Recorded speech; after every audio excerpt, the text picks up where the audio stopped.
Yo everyone, we just released our track Find Me, and today we're going to be breaking it down.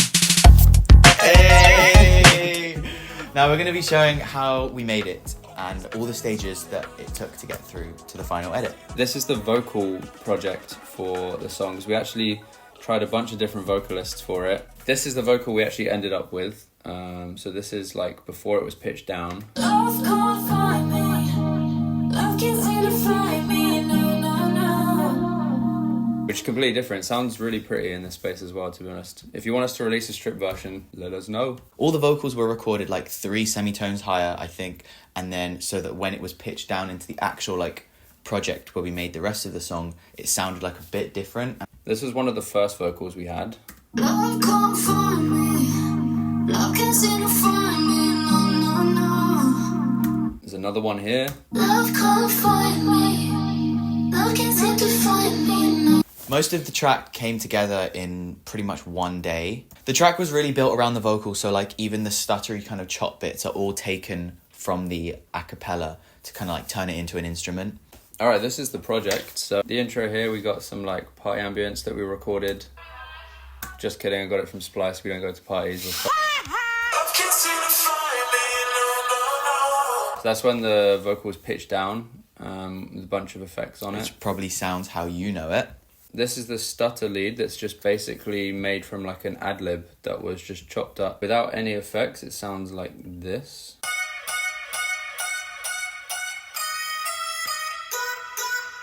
Kind of weird, but with the effects we got...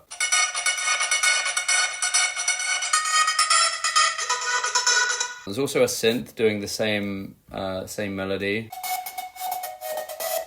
I think it's also about mixing those two elements, like having the realness from the vocal and that, and a synth sound that like fills out the rest of the frequencies. Those two together is what kind of makes it in your ears or the listener's ear as one sound instead of 2 different parts put together. Oh yeah, this is good. You're gonna like this one, guys. This bass is just a bit weird because don't know how it ended up here, but basically this was a preset that I'd made, but I took all of the bass out of it and then added it all back in with this plugin.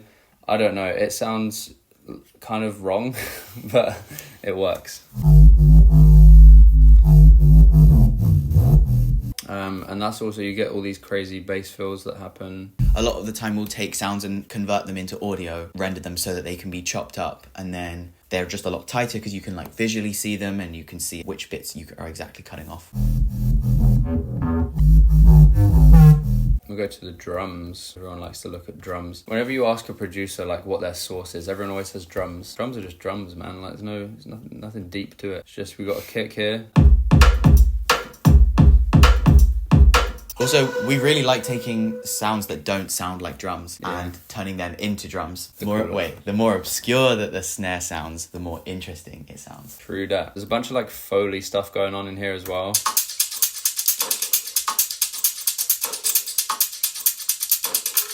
I think that's a door creak. Don't know. Goes but it's back in there. to my point. Sounds on drums work well as drums. Don't forget the pads. These actually have the same stutter pattern on the pads that the chop does, and then it kind of filters off slowly and just becomes like the verse section. There's also like right at the end, there's a cool like break section with a bunch of these chopped up drum breaks.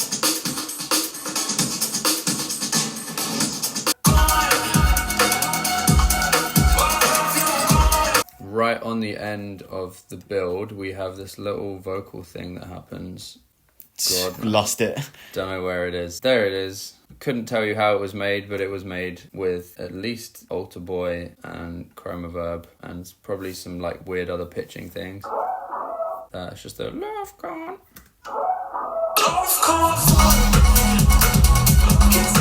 And the kick pattern switches up from on this second drop to have which like we one like more. doing in a lot of our drops where like we don't like keeping things the same, over and over again. So oftentimes, even if it's just like a subtle change like that in the groove of the drums, it just makes the next like drop feel like a bit more of a lift.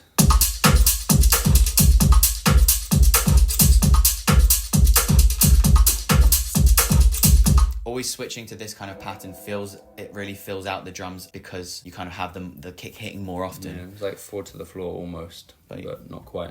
Something I find a lot in this style of music, when you've got like a bass and a lead and you're kind of filling out the two, like when you're filling out the bass and the high end with like a lead, there's a lot of like mid-range missing. So it's cool to add in things like this, which is a similar sound to the bass, but it's doing like a third harmony. So you kind of you almost get a chord. But obviously these sounds need to be cut low end wise so that you can give room for the actual bass to like not be interrupted with another sound trying to fight for it. So they're not trying to like fight for space.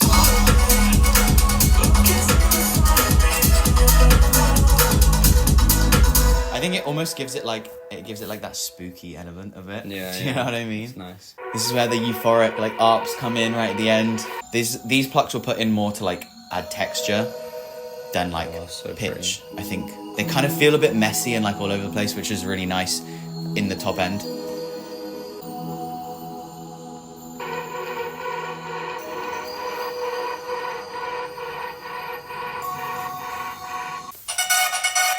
With the stutter lead, there's also more harmony that comes in on top of that. These ones. And when you combine those with everything, it just sounds so pretty.